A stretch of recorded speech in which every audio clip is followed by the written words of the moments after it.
Они открывают новые горизонты науки, разрабатывают технологии будущего и сохраняют культурное наследие. Это особая честь и большая ответственность для каждого, кто посвятил свою жизнь научно-исследовательской деятельности. В Казанском Кремле чествовали лучших ученых республики. Спасибо за то, что оценили, очень высоко оценили. Как исследования татарстанских ученых меняют мир, расскажет Рамиль Шайдуллин. В Татарстане день государственного герба. Хотелось бы вас поздравить с этим праздником. Это вам. 33 года назад Верховный Совет утвердил крылатого барса, которого выбрали из множества вариантов. Это снежный барс.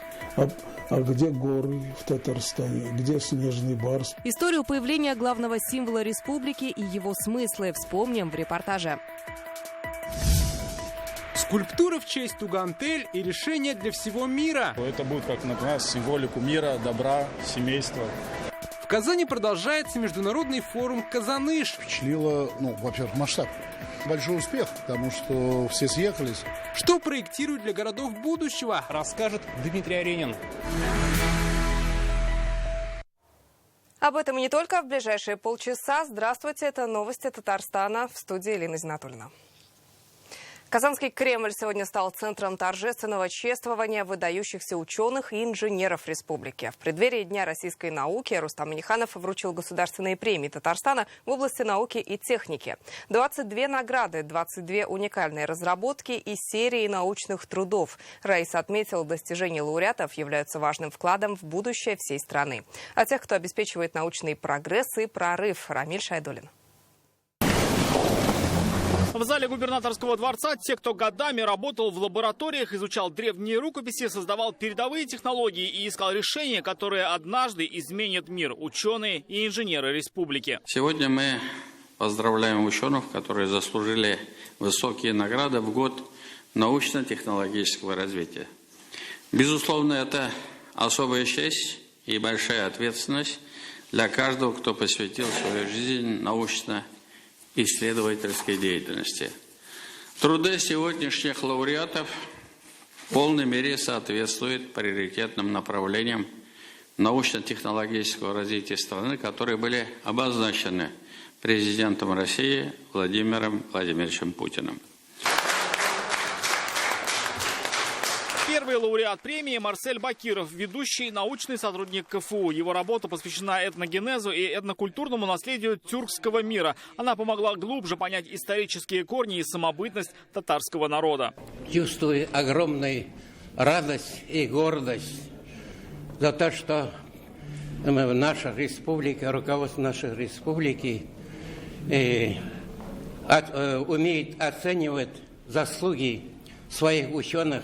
Поддержанный Марине Александровне. Почетные награды отметили коллектив Роспотребнадзора по Татарстану. Они разработали новые направления лечения вирусных заболеваний. Их исследования позволили выявить общий механизм развития осложнений. Сегодня стандарты лечения вирусных заболеваний не учитывают этот фактор, когда лечат таких пациентов. И мы уверены, что наше новое направление, это новое патогенетическое направление лечения вирусных заболеваний и профилактики их осложнений, будет востребовано системой здравоохранения и позволит спасти тысячи жизней. Награду получил коллектив завода имени Серго, который более 2 десятилетий разрабатывает холодильное оборудование для медицины. Технологии обеспечивают надежное хранение биоматериалов и лекарств. Профессор КФУ Николай Плещинский получил медаль за многолетнюю работу в области прикладной математики. Она стала основой для развития искусственного интеллекта. Ученые знают, покорившие весь мир нейросети – это успех всего научного сообщества. Может быть, мы бы сделали их работу, если они не справились. Может быть, не было бы нас, и без нас было бы сделано то, что делаем мы. Каждый находит свою область, у каждого что-то получается. И поэтому интерес в том, что мы все вместе делаем одно общее дело. В числе награжденных коллектив Института органической и физической химии имени Арбузова. Под руководством Люции Захаровой ученые разработали уникальную систему доставки лекарств в организм в наноконтейнерах. Как мы знаем, существует много проблем в эффективности лекарственной терапии. Применение наноконтейнеров позволяет решить проблемы побочных эффектов. Будем надеяться на новые достижения, на новые результаты. Орден Дуслык вручает Фуату Галимулину. Он посвятил больше 30 лет изучению древней татарской литературы. Его работы помогли восстановить литературное наследие Волжской Булгарии, Казанского ханства и других столетий. В этих монографиях я исследовал не только закон о развитии татарской литературы, а литературу всех народов бывшего Советского Союза. Спасибо за то, что оценили, очень высоко оценили мои эти результаты. Раис отметил, по итогам года, благодаря нашим ученым, Татарстан удержал позиции в тройке лидеров национального рейтинга научно-технологического развития страны. Большое спасибо, еще раз всех поздравляю. Рамиль Шайдуль, Надель Миндубаев, ТНВ, Казань. Татарстан вошел в топ-3 регионов страны по доле победителей школьных олимпиад. Впереди Москва и Московская область. Об этом сообщил Владимир Путин на заседании Совета по науке и образованию. Президент отметил, 2/3 победителей и призеров сосредоточились всего в 4 субъектах страны и призвал повысить качество образования в регионах. Он также подчеркнул, за последние 5 лет сократилось количество учеников, выбирающих ЕГЭ по математике и физике. Глава государства дал поручение Российской академии наук обновить школьные программы по естественным наукам и математике. Назвал только несколько. 43% победителей и призеров – это Москва, 14% Московская область, 8% Татарстан и 7% Петербург. Кстати, для Петербурга что-то действительно маловато. Но все равно 4 субъекта всего. Надо на это, конечно, обратить внимание. Чего же нам всех в Москву переводить, что ли, в школу? Нет, наверное, это неприемлемо, да? Нужно повышать качество в регионах. Сегодня день государственного герба Татарстана. Он утвержден ровно 33 года назад Верховным Советом. Это одна из установленных знаменательных дат в нашей республике.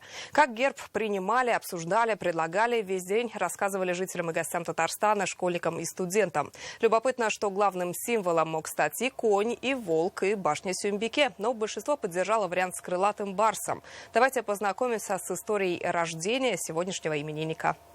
Это по-настоящему татарский символ, булгаро-татарский символ. Казалось бы, снежный барс – животное, которое в республике не обитает. Но для нашего народа это очень естественный образ, который отсылает к прародине всех тюрков, говорят историки. Как выяснили ученые, символ почитали и на территории современного Татарстана. Крылатый барс – это очень древний образ. Это тотемный образ тюркских народов, еще проживавших на территории Алтая в глубокой древности. Наши археологи, изучая древности Волжской Булгарии периода Золотой Орды, находили массу находок, на которых так или иначе был изображен барс, крылатый барс или обычный барс. Тотем – это всегда защищающий знак. И поэтому здесь он тоже, как главный образ, это защита, забота о жителях республики. По Конституции 1937 года герб Татарской Республики повторял герб РСФСР с переводом надписей на татарский, сперва латиницей, затем кириллицей. 33 года назад новому Татарстану нужен был новый символ. Рабочую группу возглавил Ринат Харис. Таких жарких споров, как при выборе флага, не было, рассказывает народный поэт. Вот и герб повторил его цвета. Свои варианты предлагали профессиональные художники, школьники и пенсионеры. Было очень много, не только приходили из Татарстана, из-за границы, заграничные татары присылали, и со всех концов, где живут татары, оттуда мы получали варианты. И были кони, и некоторые предлагали зеланта, вот герб Казани есть, и это предлагали, и орлы, и соколы, минареты. башни Сюмбейки. Остановились на Белом Барсе. Идея доктора филологических наук Назыма Ханзафарова – воплощение художника-монументалиста Рифа Фахруддинова. Наш герб – один из самых насыщенных по семантике, говорят геральдисты. Красное солнце как символ жизни, 7 членений крыльев – сакральная цифра для многих народов. Орнамент по контуру не то растения, не то волны Волги и Камы. Приподнятая правая лапа – понятный во всем мире жест верховенства власти и движения вперед. Есть же такое выражение «азиатский тигр», который сделал рывок. Наш барс, он тоже уже делает рывок или уже сделал его. И сегодняшний Татарстан с его большими успехами в социально-экономическом развитии тоже как нельзя лучше соответствует вот этому образу крылатого барса. Энергия и сила, миролюбие и способность постоять за себя, чистота помыслов и стремление созидать – все это в нашем крылатом защитнике. Вот уже 33 года герб Татарстана показывает всему миру характер дружной многонациональной республики. Лина Знатульна, Адель Миндубаев, Игорь Романов, ТНВ, Казань. Татарстанцев в своих соцсетях поздравил Рустам Минниханов. Он выложил праздничный ролик. На коротком видео скульптура крылатого барса превращается в фигуру на гербе. С Днем государственного герба Татарстана «Друзья» подписал пост Рустам Минниханов. В комментариях поступают поздравления, в том числе и из регионов России. С праздником татарстанцев поздравил Фарид Мухамедшин. Председатель Госсовета отметил, наряду с флагом и гимном герб республики выполняет важную представительскую и воспитательную функции, играет консолидирующую роль. С гордостью отмечаем, что госсимволика Татарстана прошла испытание временем. Она выступает неотъемлемой частью общественного сознания, способствует формированию национально-государственной идентичности, широко используется в ходе массовых спортивных, образовательных и патриотических мероприятий. Наша общая цель – достижение мирной и достойной жизни, сохранение и приумножение богатейшего историко-культурного наследия, сбережение традиционных семейных устоев и традиций, говорится в поздравлении Фарида Мухамедшина. Зелено-бело-красные флажки с изображением крылатого барса сегодня раздавали на улице Баумана. Их получили 5000 жителей и гостей столицы. Многие просили по несколько штук, чтобы подарить родственникам и друзьям. С гербом фотографировались с семьями. Для татарстанцев это символ силы, свободы и единства. Для туристов и иностранцев – дань уважения республике. Во всех городах молодогвардейцы провели квесты и открытые уроки, посвященные празднику. Этот государственный символ стал объединяющим, консолидирующим многонациональный народ нашей республики. Безусловно, этот герб обозначает силу, единство народа Татарстана. Я очень горжусь Татарстаном, потому что здесь очень красивая природа. Очень добрые, хорошие люди. Мне безумно нравится ваша культура и то, что даже вот мероприятие проводится ко дню, собственно, герба Республики Татарстан. Это очень круто. Татарстан рулит. Мы только что приехали на Казаныш, в театр Камала новый. Герб я знал, он, конечно, очень узнаваем. Герб мне ассоциируется, кажется, что он сильный такой народ, потому что животное сильное, ласковое, не знаю, грациозное. Вот, так что здоровья и процветания республики. Сильный туман накроет республику в ближайшие ночью и утром. Об этом предупреждает Гидрометцентр. Водителям нужно быть внимательнее. Кроме плохой видимости, на дорогах гололедица. В выходные без осадков, но будет ветрено и морозно, поэтому синоптики советуют одеваться теплее. Зиму в Татарстан вернул сибирский антициклон. В субботу и воскресенье днем до минус 10, ночью до минус 19. В начале следующей недели немного потеплеет.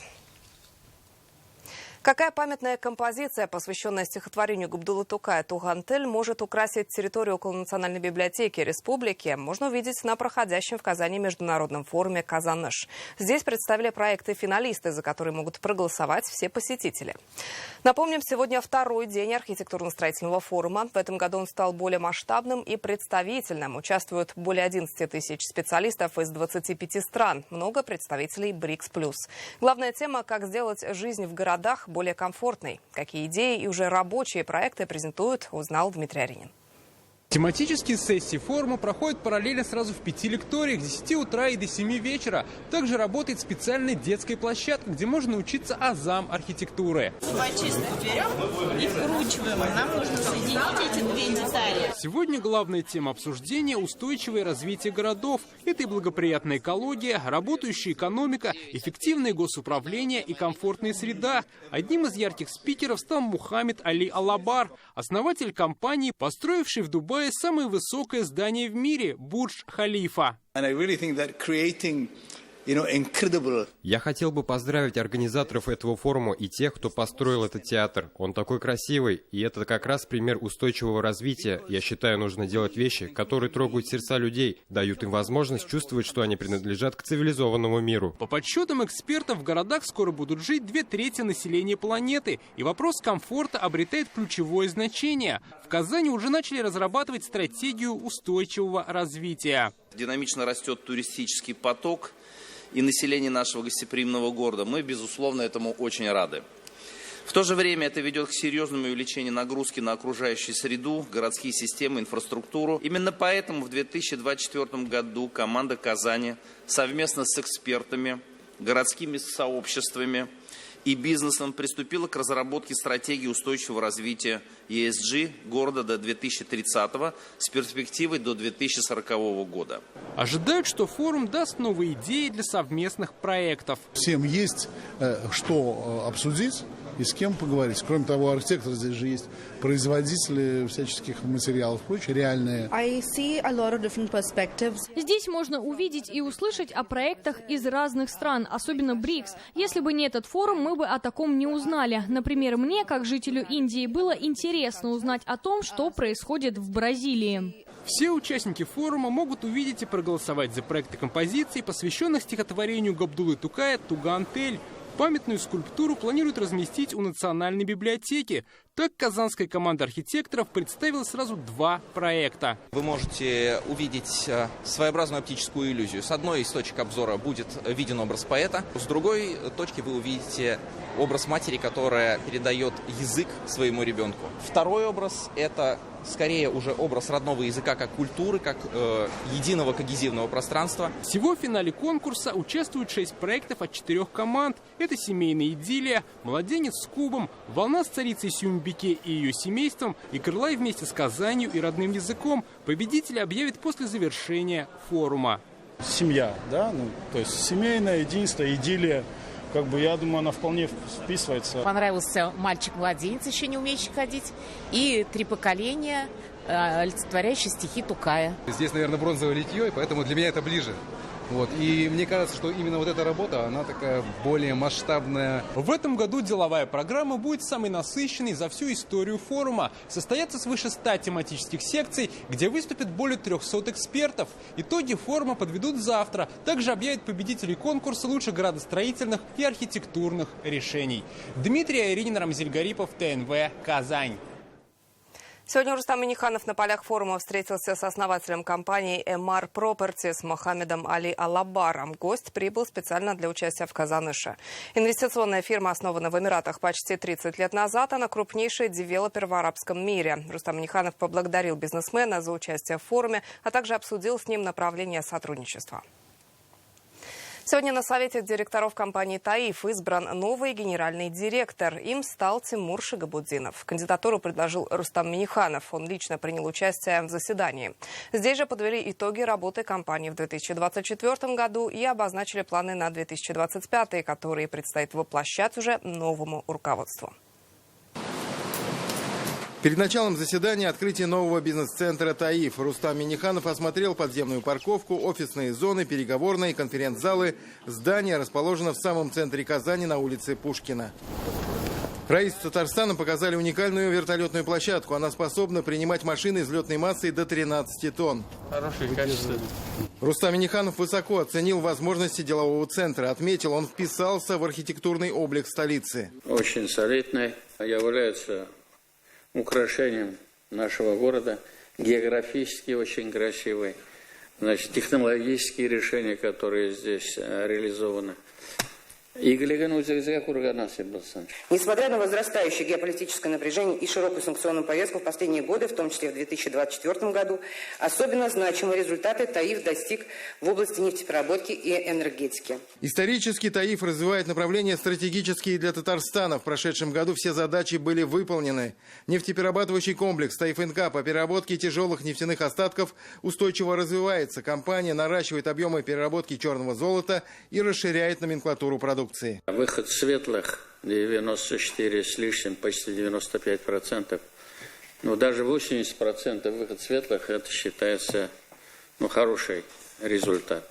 Рустам Минниханов поблагодарил акционеров компании за вклад в благотворительность и реализацию социальных проектов. Во-первых, поблагодарить за ту работу, которую вы проводите, за те проекты, которые мы вместе реализуем. Вот даже самый крупный детский парк на берегу Казанки. Вот тогда я обратился, Альберт Кашапович, надо было завершать к Дню Республики.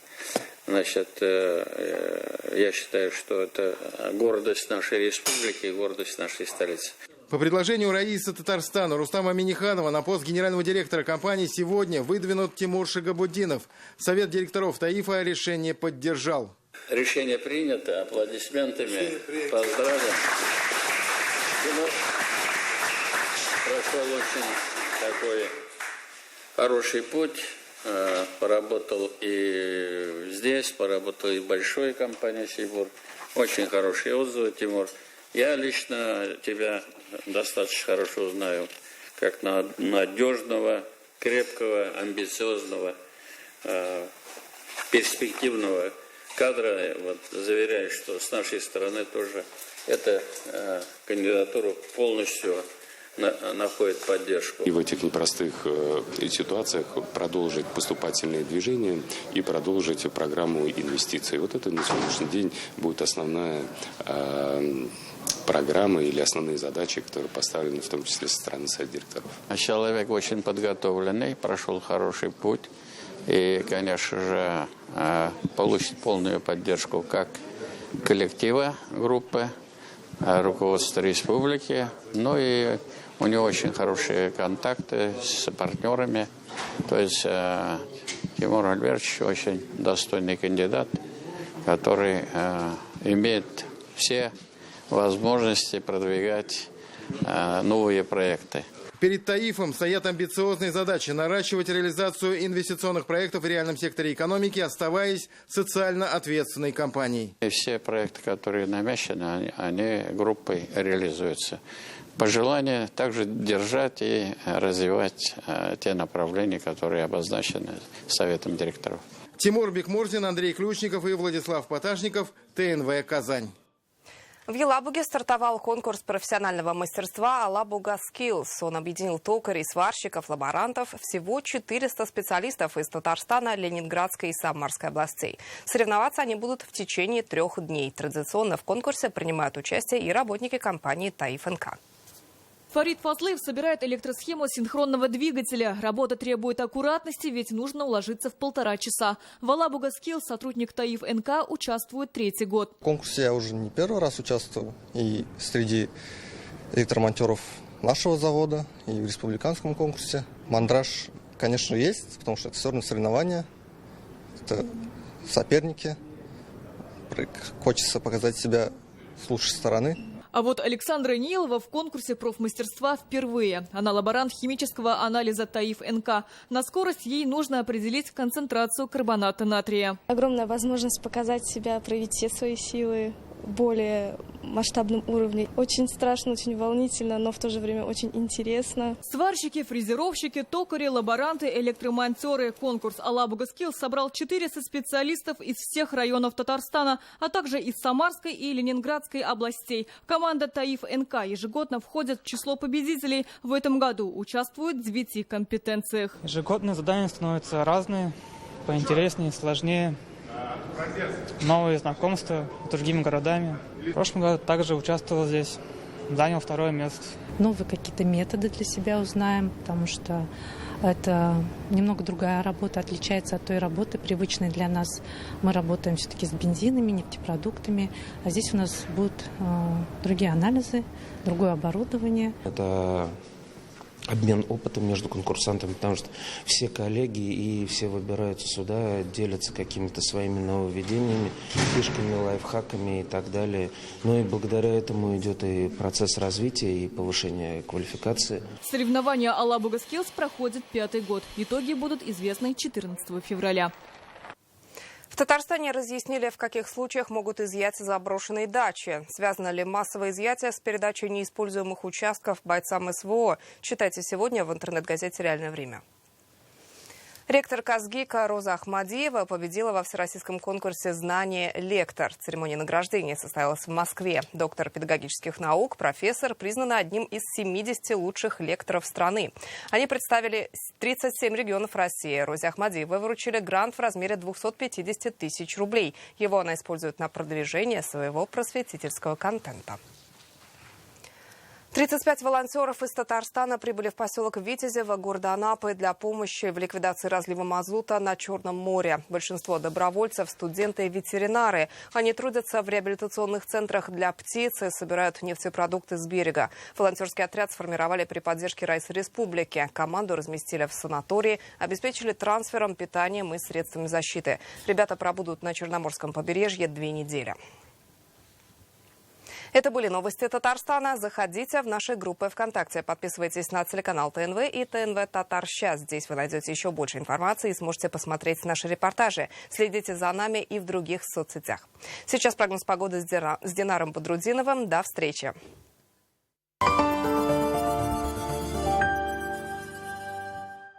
Простуда, грипп и ковид могут начинаться одинаково, а переносятся по-разному. Суперцены и скидка 10% на контрольный анализ в Гемотест.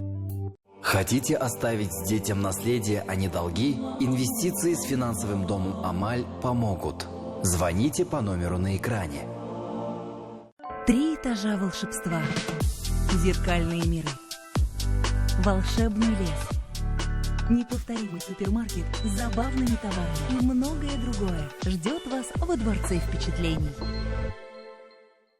Отдых на Каме в любое время года, на природе, с полным комфортом. Уютные домики со всеми удобствами. Это глэмпинг, это Ижминводы. Татарстан, Менделеевский район, село Ижовка, санаторий Шифаласу, Ижминводы.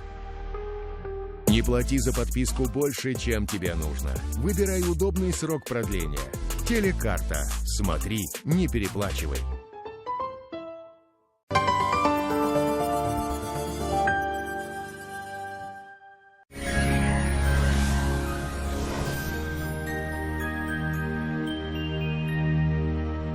Здравствуйте, Исян Месес в студии Динар Бодрудинов.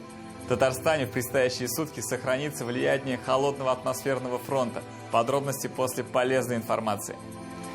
Кухня или шкаф-купе по индивидуальным размерам. Данил Мастер учтет все ваши пожелания.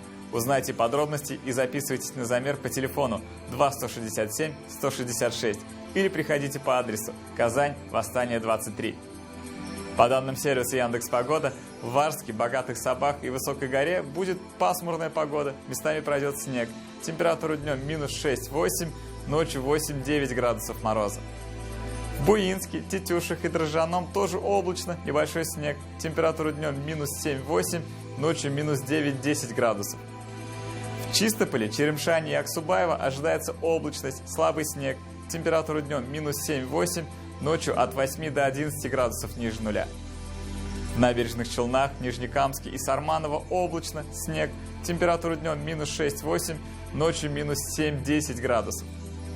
В Альметьевске, Азнакаево и Лениногорске будет пасмурно, осадки в виде слабого снега. Температура днем минус 7-8, ночью 10-11 градусов со знаком минус. В туристических городах республики тоже пасмурно. В Свияжске днем минус 7, ночью 9 градусов мороза. Будет облачно, пройдет небольшой снег.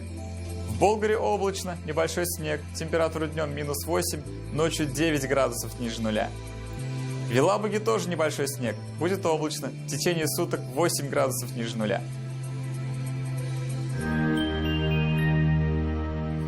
Для поддержания здоровья, особенно в зимние месяцы, фабрика здоровых продуктов предлагает вам попробовать свои согревающие чаи, волшебные сиропы и масла, натуральную косметику. И вся эта продукция наша, родная, из Лаишева. Приобрести продукцию можно по QR-коду на экране. Квартиры с чистовой отделкой для тех, кто выбирает жизнь в новом формате. Жилой комплекс «Город-парк. Новые горки». 2-677-677. Продажа квартир в жилом комплексе «Новые горки» в строящихся кирпичных домах с чистовой дизайнерской отделкой и отделкой White Box в окружении Горкинско-Аметьевского парка и шаговой доступности метро «Горки». Узнайте подробности по телефону 2-677-677. Строительная компания «Грань». В Казани будет облачно, осадки в виде слабого снега. Температура днем -6, ночью 7 градусов мороза. Атмосферное давление высокое, оно составит 779 миллиметров ртутного столба. Ветер северный, чуть более 2 метров в секунду. Влажность воздуха 83%. Магнитное поле Земли спокойное. Это все о погоде. Берегите свое здоровье. Удачных вам выходных. Всего доброго. Кыннарыгызым ушлы болсын.